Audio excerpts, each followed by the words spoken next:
12 years after we were attacked by al-Queda, 12 years after 3,000 Americans were killed by al-Queda, President Obama now asks us to be allies with al-Queda.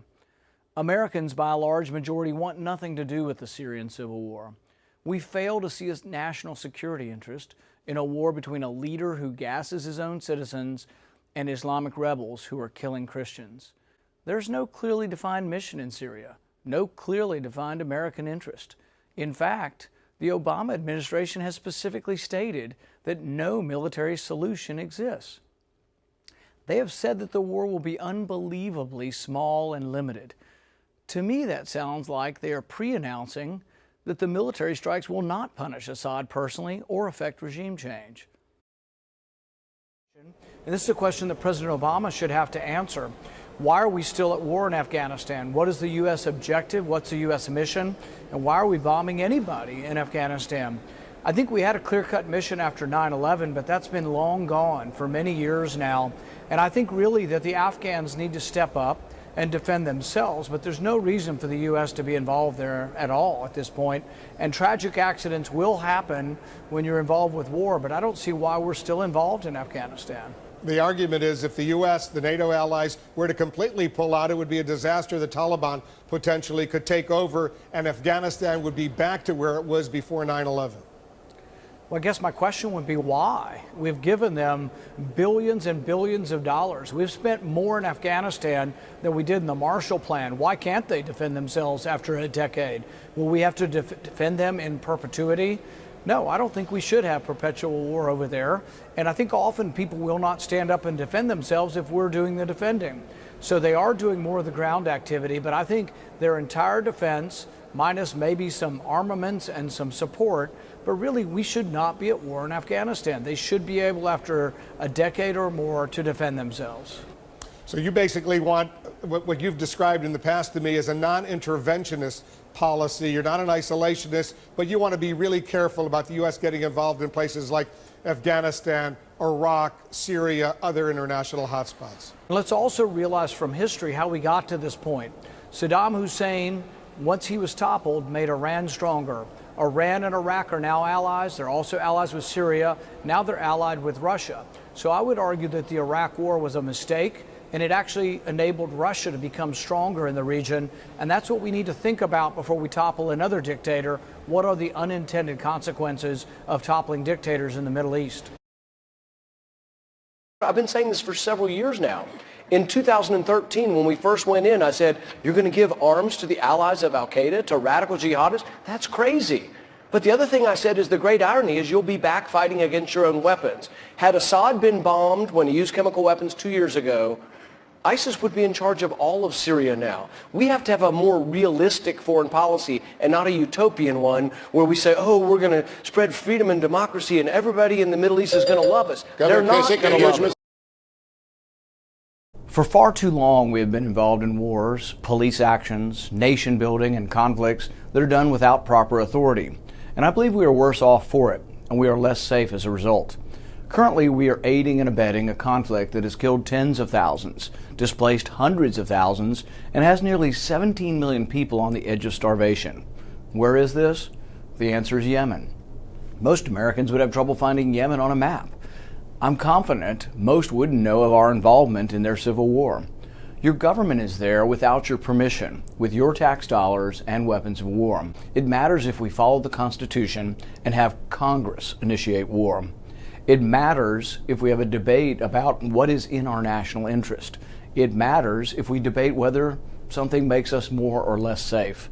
It matters if we even know what side our government is on in yet another civil war. And it should matter that our policies and bombs kill tens of thousands of innocent people. I've previously tried to shine the light on our actions in Yemen by halting some arms sales to Saudi Arabia.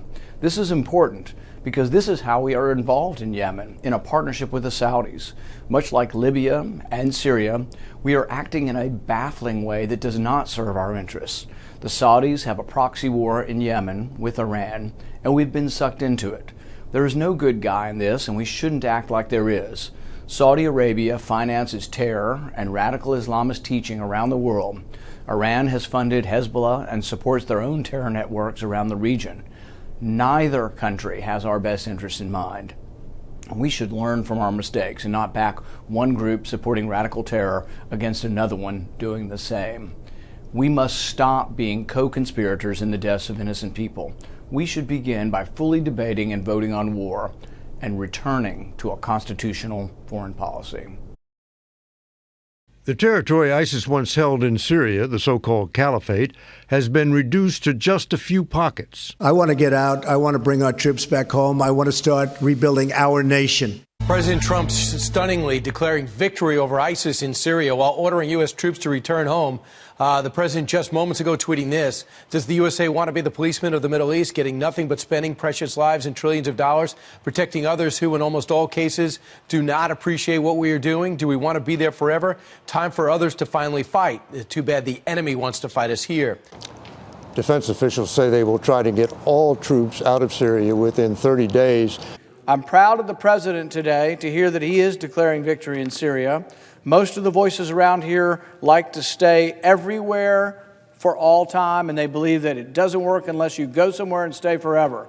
The president has the courage to say, we won in Syria and we're coming home. First president in my lifetime really to do that. Joey, you know the region. You got hit in Afghanistan, but a lot of the people that you call your great friends fought in that region. Is the president making the right move? Well, I think for all the information we have, yes, I believe he is. It's completely on brand with his messaging through his campaign. I think the fact that we find him fulfilling a promise on how he'll handle foreign policy surprising.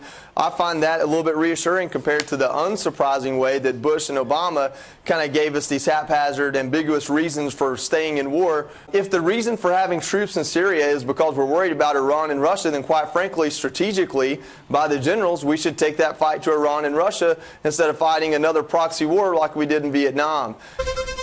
The Defense Secretary, James Mattis, is resigning following a clash with President Trump over the announcement the president made to withdraw troops from Syria.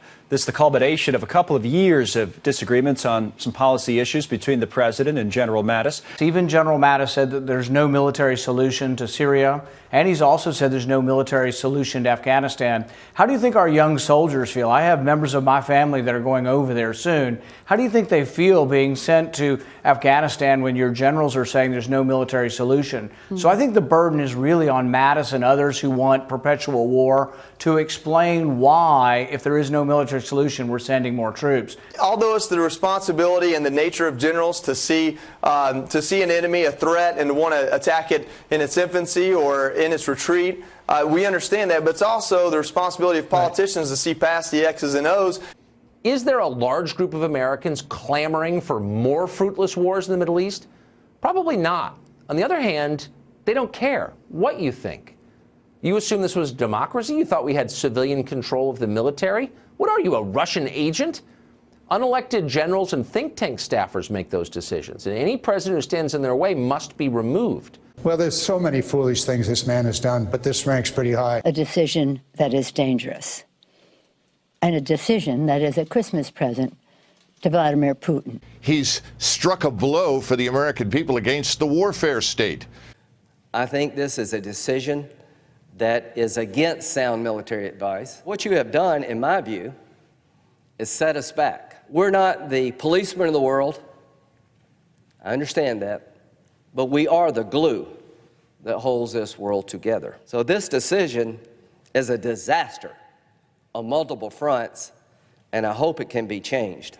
These are the people on your famous ship that's sinking right now. These are the individuals, lobbyists, legislators, retired senior officers, media. These are the individuals that want to cultivate conflict and keep forces mired everywhere. The president promised when we went into Syria, our goal was to wipe out ISIS. We took 99% of the land. They're on the run. Can the people who live there not do anything? We spent trillions of dollars arming the entire Middle East, arming Afghan army. Can they not do anything? Do we have to do everything? No one has made an explicit case for what the point of staying in Syria would be. I mean, they make these sort of broad claims, we can't help Putin or the Iranians, but no one ever gets up and says, okay, we're going to be there for 6 years, we're going to achieve these three things. Is there a case for it? No, absolutely not. In fact, the good news is that the Russians, the Iranians, the Syrian government will do a very fine job of absolutely annihilating what remains of ISIS. If you poll the American people, it's 60 to 70% of people are ready to get out of Afghanistan, and I'll bet you it's the same as Syria if you ask the people. It's only the people in Washington, the armchair generals, that want to keep us at war forever, and Americans are tired of it. The other point is that we were in a position in northern Syria where we were extremely vulnerable. Remember, we always had light troops there. They were always under threat of attack. We were waiting for another Beirut bombing to occur between the Turks, the Iranians, the Kurds, and so forth. Muslims need to ultimately police Muslim lands. When Americans are there and we kill someone who lives there, they see it as a religious affront, and they see it as the pagans have come to take their land, and for every one we kill, we create 10 to 100 more, so it isn't working. We have supplied them all with money. We've given them uniforms. We've given them weapons. They need to step up, and they need to eradicate these violent people from their midst. And by the way, the Israelis, if they want to go in there and attack anything that they think is a danger to their security, they can do so. They're free to do so. We're out of the way. But if we wait till there's no potential for anybody fighting each other when we leave, we will be there forever.